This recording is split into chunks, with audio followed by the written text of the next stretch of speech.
Okay, here I am with my 2024 Toyota RAV4 Prime. I love it, I love it, I love it. Okay, when you're in town, you just charge that thing up. Use your regular plug. Use your regular wall outlet. You don't have to use a dryer outlet. You don't have to use a special plug. You don't have to get an electrician to come over.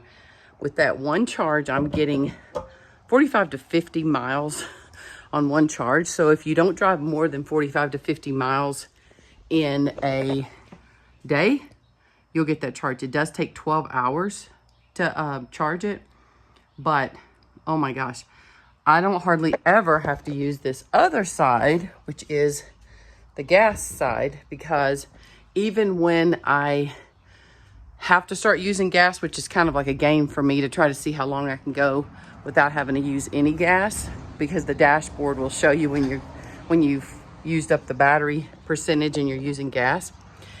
And when I do use gas, I was getting about 35 miles per gallon in town.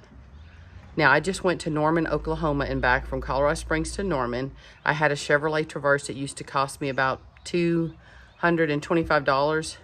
The Toyota Tacoma, that my daughter has a Toyota Tacoma, my oldest son has a Tacoma. It cost them about $300 round trip to come home from Norman, Oklahoma to Colorado Springs and then to go back, about $300. I went in the Toyota RAV4 Prime. It cost me $102 round trip to go to Norman, Oklahoma, back to Colorado Springs.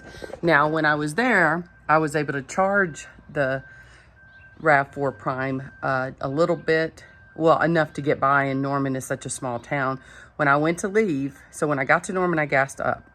When I went to leave, I gassed up again, and I had used 1.11 gallons, and so I spent about $3 for my fuel while I was in Norman. So what's so great about this is it's a plug-in hybrid, so you don't have to worry about, oh my gosh, I was kind of stressed, like, what if the battery runs out? The battery kind of self-charges itself, so you get like, I think it's like a 30% charge when you're just driving it around. It never goes to zero. But that also helps your fuel economy. So on the road, I was getting about 45 miles per gallon on the highway, on the interstate. Amazing, amazing, amazing. Now I'm like, oh, I have to go to the gas station. It's so weird because I hardly ever have to go while I'm in town. I think I went 2.5 weeks before I took that trip to Norman, and then I had to gas up because I was going out of state.